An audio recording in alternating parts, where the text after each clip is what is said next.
Anyway, let's finally dive into the news, unless anyone else got a super chat or a funny comment that I need to read. No? Okay, moving on.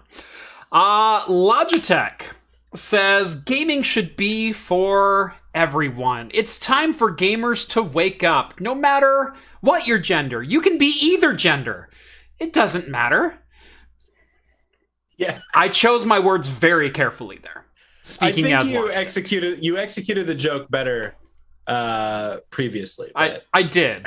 I wanted to make sure it was dripping with sarcasm as I'm coming on here. I didn't want that to be taken out of context. Yeah. Because in person, I how did I phrase it earlier? Logitech says gaming can be for either gender.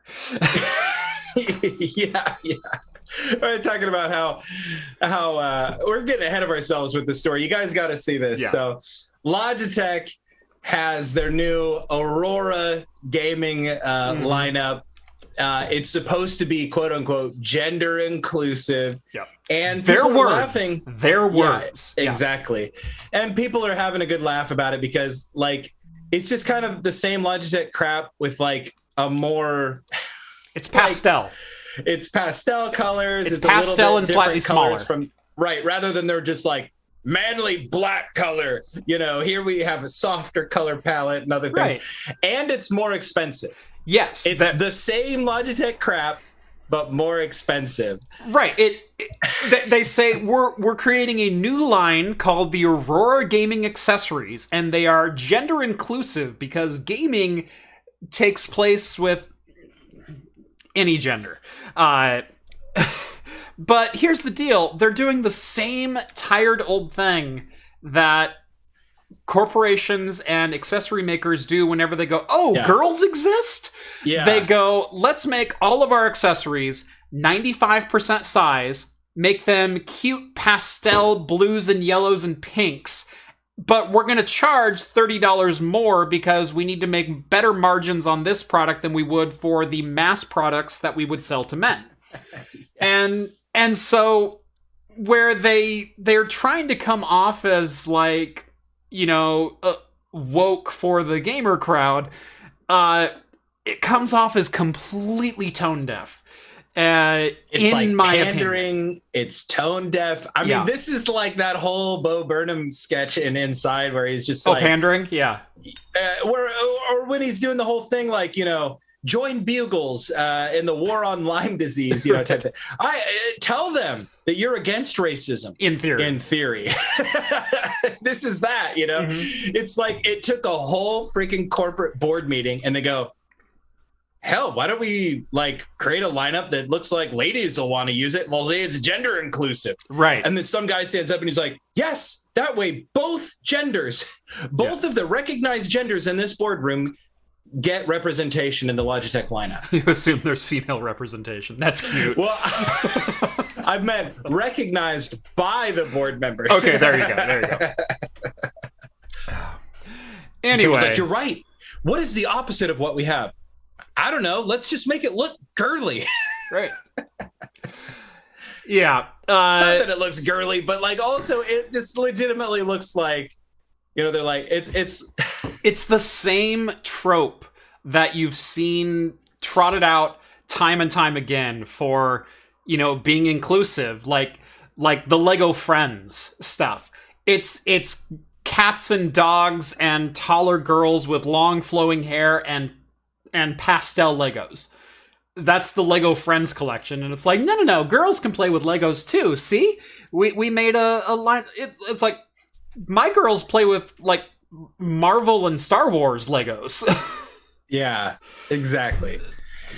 You know what? I mean, you know what Lego for girl is? Lego.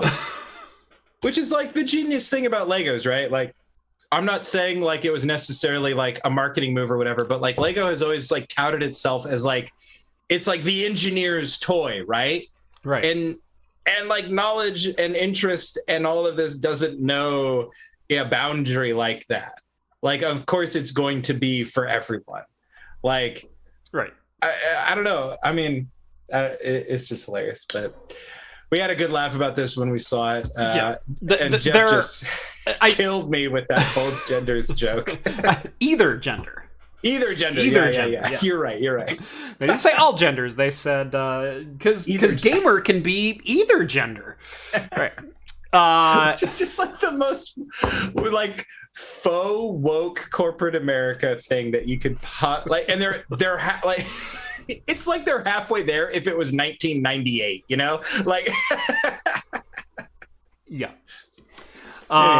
Anyway, there's it, and the thing that gets me is this is such a small lineup of products. This is literally one headset, a keyboard in both a 10 keyless and a 10 key, and a mouse.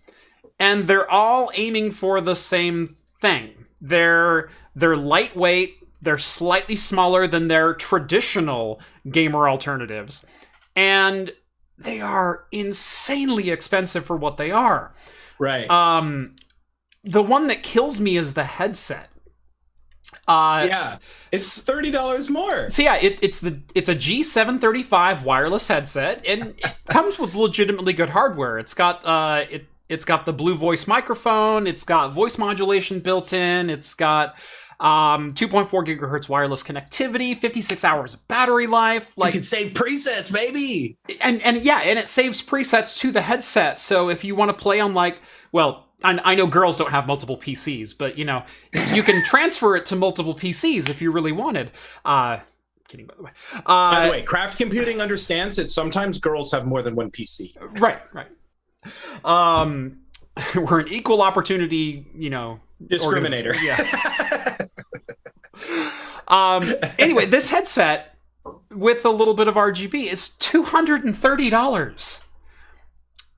The Logitech Pro X headset, which is basically a carbon copy, is only $200, but it's not white and have replaceable pastel colored earmuffs, essentially. Their mouse is $100 for an 85-gram mouse. Like, I don't know where these prices came. The keyboard comes with a $30 premium, too. If you wanted this trio of hardware, it's $500. $500 for a keyboard, mouse, and headset. What? Now, look, I know that craft computing's demographics don't sway too far one way or the other, but, rather, I was going to say, if there are any people in the audience right now, does your keyboard not work the same as everyone else's keyboard? I mean, let me know. My let me know in the chat. My biggest problem with the price of these peripherals is I built a solid aluminum keyboard with Gateron green switches and everything. I spent like $300 on that keyboard, and my keyboard, mouse, and headset setup didn't cost me $500. And you cannot tell me that what's inside these peripherals is anywhere close to the quality of the peripherals that I use on a day-to-day basis. That's when you got to ask yourself, Jeff, is it good enough? Huh? Did I do it? That's an inside joke that no one gets yet. Not yet, anyways. Not yet. Well, look who's inside again.